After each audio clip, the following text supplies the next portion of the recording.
Hello, welcome back to another episode of the A-League Couch Critics. I'm Brad. And I'm Sogg. And this week, funny enough, we're talking about football again. Thanks for the people that did take the time to watch our first video last week. We got a bit over 150 views and not all of them were our mothers. So thank you for all those people out there besides our family members that took the time to watch it. But let's get back into it. Second episode today. First off, I think it's a pretty good thing to start off with. Some great news. Ellie Carpenter, one of our best up-and-coming footballers in either men's or the women's game. What a great signing for her to go to Lyon, one of the best clubs in the women's game. It's huge, hey. Like, for people are talking and trying to level it out with Sam Kerr, but for me, this is a much bigger signing. I mean, Lyon, Champions League winners 4 years in a row? Yeah, I think it's 4 years in a row. How many they've won 14 league titles in a row. I think ever since they've founded, I think the men's side bought the contract of some old Lyon club back in 2004 or something, and they've won the title every year since. Yeah, that's huge. Which is incredible. The Women's Premier League in England sure looks... It's going to get better, but there's still, it's only just started, really. Whereas the French... And there's plenty of women's leagues in Europe that have been going for a long time, and Lyon are top of that pile. And for Ellie Carpenter to be signed by Lyon... Yeah, it's massive. It's a great signing. Especially for us, we're country boys out here in Bathurst, and Ellie Carpenter. Yeah, just down the road at Cowra. I mean, down the road's only an hour for us country boys. An hour to the next town. That's nothing. We'll claim it. Yeah. But who's played at Lyon though? Like their current captain, Wendy Renard's played 120 games for France. The French captain, I can't remember her first name. The last name is Henri though. You can never forget that name, Henri. You've got American superstars like Hope Solo. Yeah, they've played for him in the past. Alex Morgan. Yeah, played for Lyon as well. So huge. Like these are national or internationally known women in football. And Ellie Carpenter, and she deserves it. She's a fantastic defender.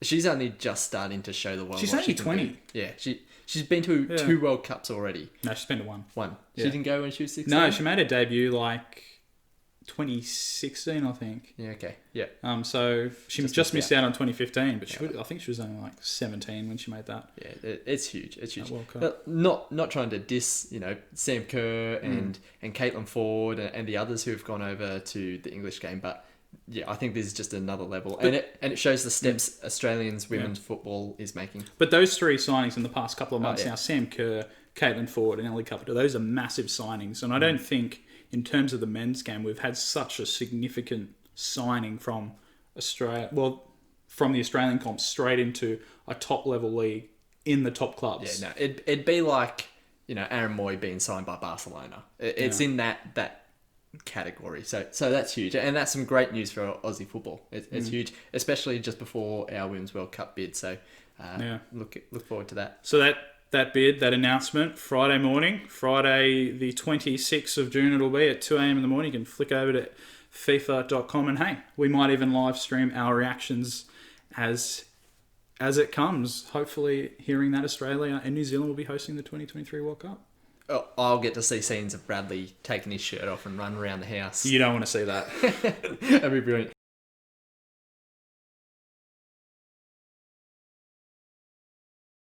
Bradley, talking about watching stuff. A-League.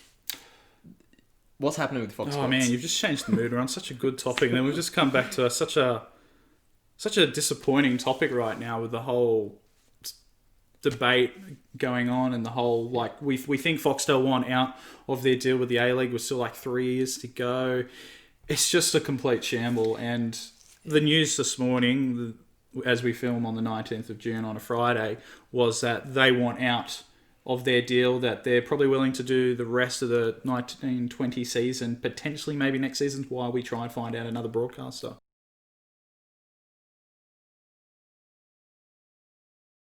It's crap. Like, they've started taking the content off KO. You and I went halvesy in your KO subscription just for the A-League. Yeah.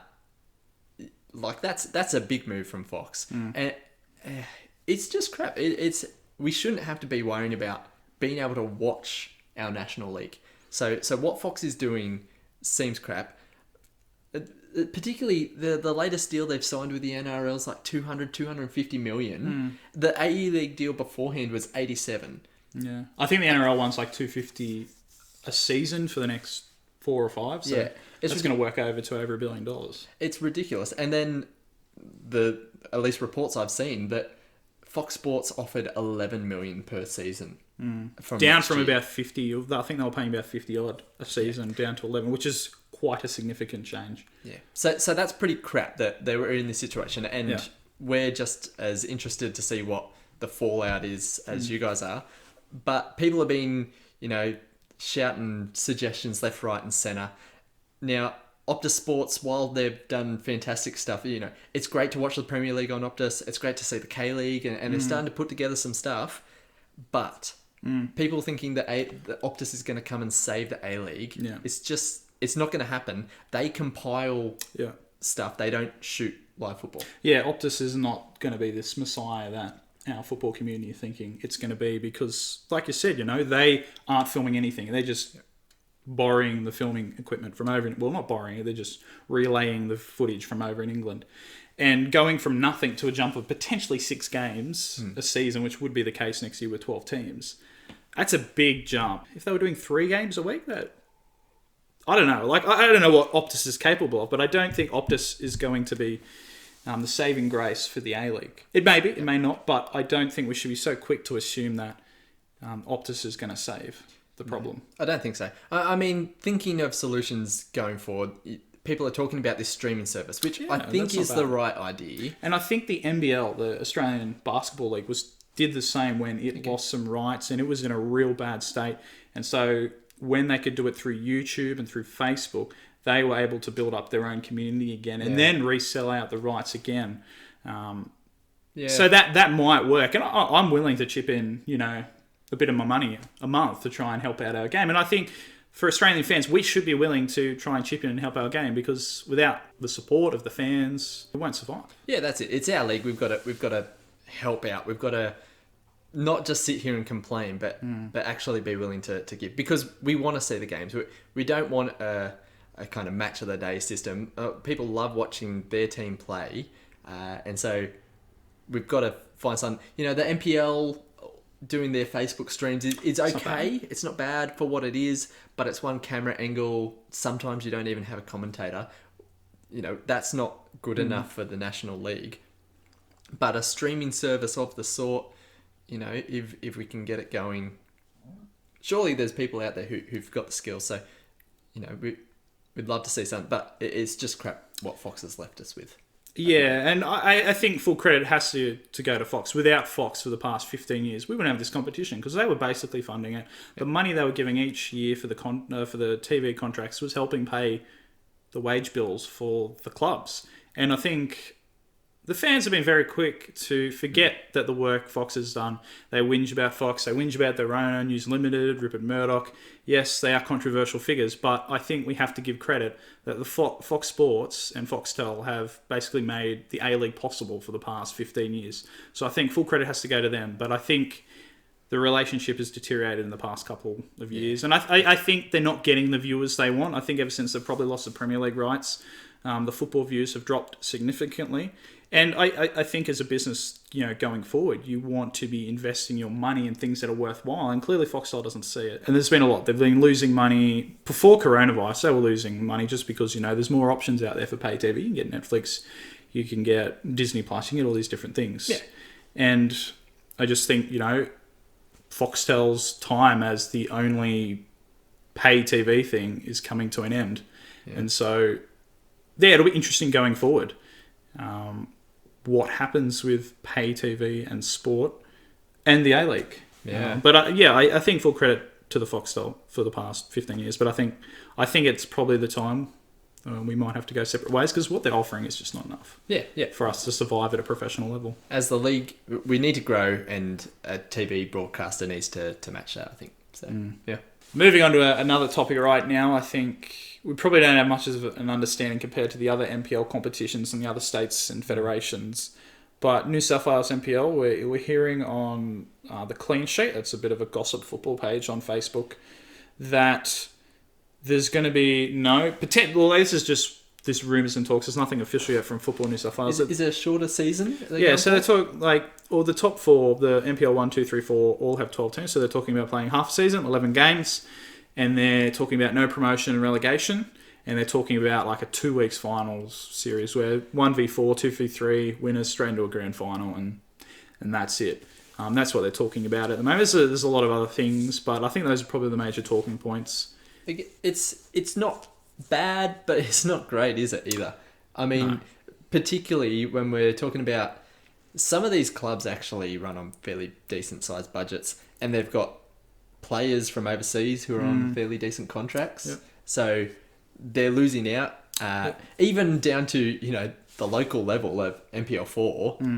You know, there are some people who are overseas who are on contracts with teams. Yep. Who, it's going to cripple some clubs. Yeah. Not that they make a whole lot anyway, but half a season, you know, is it enough? I don't know. The things I've read and the people I've spoken to, there was a big hesitance from a lot of the clubs in NPL 1 and NPL 2 that they didn't actually want to go back. Because like you said, these are the clubs that are spending a lot of money on imports and actually probably not having too much of a focus on their youth development. I don't exactly know the clubs, but you might have an idea. The bigger clubs in NPL 1 and 2 that are probably spending more money. And so there was a lot of hesitance for them going back because obviously they don't want to pay the money because everything right now, no one has that much money. And I think that's a bit disappointing because I think in all the major sports that come back, NRL, AFL, A-League, they're all keen to go back. And you've got these clubs that's like, no, we don't want to go back because of the money side of things. And I think, well, maybe it'll get some of these clubs to focus more on developing their own players, than outlaying maybe not millions, but a lot of money. We don't know the exact money. They're selling lots of sausage rolls. Yeah, and a lot of souvlaki's and all those other kind of Middle European foods. It's the kind of thing. If we're all serious about an A-League second division, but these clubs can't. That's the big thing, isn't it? The gap in money. If these clubs aren't willing to come back for half a season because they can't afford the contracts. How are they actually thinking they can make a step up into a second division? Yeah. That's worrying from an NPL kind of side of things. So they've kind of... And I know it's difficult. Once, you know, and there's a conversation for another day, but this transfer system that the FFA is trying to get going in Australia, once those kind of things start coming in and clubs can actually, you know, get some revenue from producing players, I think we might see this change. But for now, it looks scary that coronavirus has hit the football community at all levels, but it really makes a difference at that kind of semi-professional difference. And it might make a difference for the good in terms of making these clubs realise we can't actually... It's probably not wise to spend so much money on these imports, and maybe we should be turning focus towards youth development more. And I think in the past, you know, a lot of the old NSL clubs that are now in NPL in New South Wales or Victoria, they've... I forgot what I was talking about, but that's okay.